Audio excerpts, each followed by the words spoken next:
భారత రాష్ట్ర సమితి అధినేత మాజీ సీఎం కేసీఆర్ వచ్చే లోక్సభ ఎన్నికలకు మరో 4 స్థానాలకు అభ్యర్థులను ప్రకటించారు. వరంగల్ లోకసభ పరిధిలోని నేతలతో సమావేశం అనంతరం అభ్యర్థులను ప్రకటించారు. వరంగల్, చేవెళ్లలో బీఆర్ఎస్ కు సిట్టింగ్ ఎంపీలు ఉన్నప్పటికీ ఇతరులకు అవకాశాలను కల్పించారు. అయితే నిజామాబాద్ పార్లమెంట్ నియోజకవర్గం నుంచి గత 2 సార్లు పోటీ చేసిన కల్వకుంట్ల కవితను కాదని గోవర్ధన్ కు అవకాశం ఇవ్వడం ఇప్పుడు చర్చనీయాంశంగా మారింది.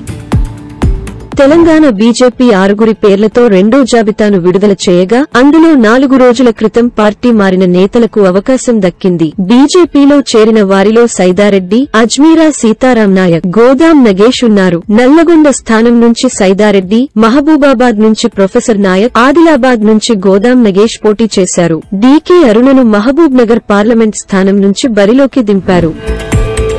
హైదరాబాద్ రాష్ట్రంలో కొత్తగా 60 పోస్టులను కలిపి 563 గ్రూప్ 1 పోస్టులకు నోటిఫికేషన్ ప్రకటించిన సంగతి తెలిసిందే. కాగా దీనికి ఈ రోజు సాయంత్రం 5 గంటలకు దరఖాస్తు గడువు ముగియనుంది. గ్రూప్ 1 పరీక్షల కోసం ఇప్పటివరకు 2.7 లక్షల అప్లికేషన్స్ వచ్చాయి. పరీక్షకు 7 రోజుల ముందు నుంచి హాల్ టికెట్లు అందుబాటులోకి వస్తాయి.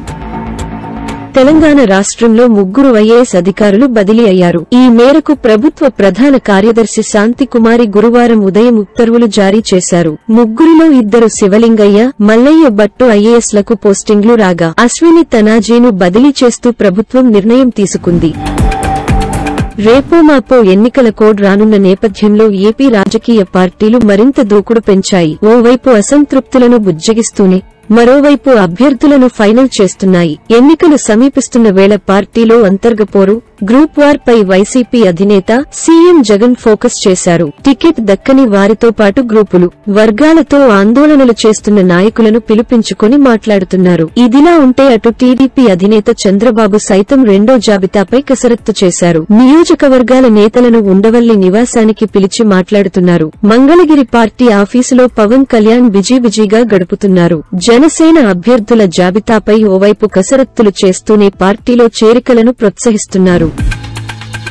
AP CM YS Jaganmohan Reddy ఈ నెల 16న అభ్యర్థుల ప్రకటనతో పాటు మేనిఫెస్టో విడుదల చేసేందుకు రంగం సిద్ధం చేస్తున్నారు. పార్టీ అభ్యర్థుల ఎంపికపై మరో 3 రోజుల పాటు కసరత్తు చేయనున్న జగన్ ఈ నెల 16న ఇడుపులపాయలో పర్యటించి తన తండ్రి వైఎస్ఆర్ ఘాట్ వద్ద తుది జాబితాను విడుదల చేయనున్నారు.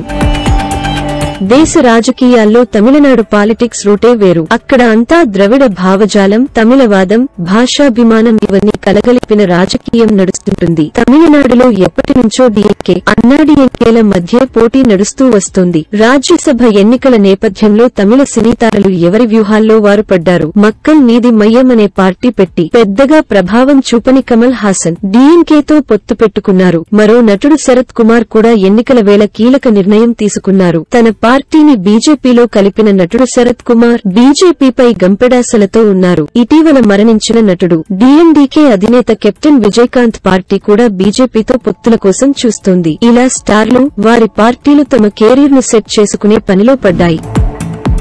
తపాలా శాఖకు బ్రాండ్ అంబాసిడర్ గా బీజేపీ ఎంపీ, బాలీవుడ్ నటి హేమమాలినిని నియమించాలని మధ్యప్రదేశ్ కేబినెట్ మంత్రి కున్వర్ విజయ్ షా సిఫారసు చేశారు. భారతీయ సంస్కృతి, సంప్రదాయాలకు ప్రతిరూపంగా ఉన్న హేమమాలిని తపాలా శాఖకు అంబాసిడర్ గా వ్యవహరిస్తే బ్యాంకు ఖాతాదారుల నుంచి పోస్టాఫీసులకు నిధులను ఆకర్షించడం ద్వారా డిపాజిట్లను గణనీయంగా పెంచుకోవచ్చని ఆయన సూచించారు.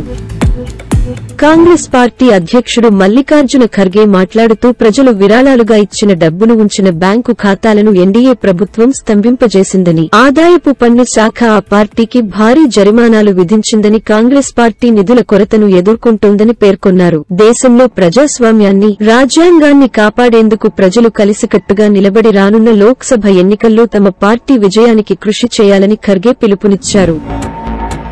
భారత రాష్ట్రపతిగా పనిచేసిన మొదటి మహిళ, మాజీ రాష్ట్రపతి ప్రతిభా పాటిల్ జ్వరంతో పాటు ఛాతీలో ఇన్ఫెక్షన్ ఉండడంతో ఆసుపత్రిలో చేరారు. ప్రస్తుతం ఆమె ఆరోగ్య పరిస్థితి నిలకడగా ఉందని, చికిత్స పొందుతోందని, నిశితంగా పర్యవేక్షిస్తున్నామని ఆస్పత్రి హాస్పిటల్ వర్గాలు తెలిపాయి. IPL 2024 సీజన్ ప్రారంభానికి ముందే కొంతమంది ఆటగాళ్లు తమ జట్టుకు షాక్ ఇస్తున్నారు. వివిధ కారణాలతో టోర్నీ నుంచి వైదొలుగుతున్నారు. ఈ క్రమంలో టోర్నీ ప్రారంభానికి 9 రోజుల ముందు తన పేరును ఉపసంహరించుకున్న ఆటగాళ్లలో England star batter Harry Brook కూడా చేరాడు. బ్రూక్ స్వయంగా సోషల్ మీడియాలో ఒక ప్రకటన విడుదల చేశాడు. తన అమ్మమ్మ మరణం కారణంగా IPL నుంచి వైదొలుగుతున్నట్లు అందులో చెప్పుకొచ్చాడు. ప్రపంచ క్రికెట్లో ఇటీవల సంచలన ప్రదర్శనతో దూసుకొచ్చిన న్యూజిలాండ్ యువ ఆటగాడు రచిన్ రవీంద్రకు ఆ దేశపు బోర్డు నుంచి సముచిత గుర్తింపు దక్కింది. కివీస్ వార్షిక అవార్డుల్లో రచిన్ అత్యుత్తమ ఆటగాడిగా నిలిచి ప్రతిష్టాత్మక సర్ రిచర్డ్ హెడ్లీ పురస్కారాన్ని అందుకున్నాడు. ప్రముఖ టెక్ కంపెనీ కాగ్నిషన్ రూపొందించిన కొత్త AI టూల్ లాంచ్ అయింది. ఇది చాలా తెలివైనది. ఇది కేవలం ఒకే ప్రాంప్ట్ తో కోడ్ను వ్రాయగలదు, వెబ్సైట్లను డిజైన్ చేయగలదు మరియు కొత్త సాఫ్ట్వేర్లను సృష్టించగలదు. దీనికి డెవిన్ అని పేరు పెట్టారు. డెవిన్ ప్రపంచంలో మొదటి AI సాఫ్ట్వేర్ ఇంజనీర్ అని ఇంజనీర్ల పనిని మరింత సులభతరం చేయడానికి దీనిని లాంచ్ చేశామని సంస్థ తెలిపింది. డ్రాగన్ కంట్రీకి అమెరికా గట్టిషాకిచ్చింది. చైనీస్ యాప్ టిక్ టాక్ నిషేధించే బిల్లుకు అమెరికా హౌస్ ఆమోదం తెలిపింది. టిక్ టాక్ నిషేధించే ఈ బిల్లు భారీ మెజార్టీతో ఆమోదిస్తూ US హౌస్ చైనాకు బలమైన సందేశాన్ని ఇచ్చింది.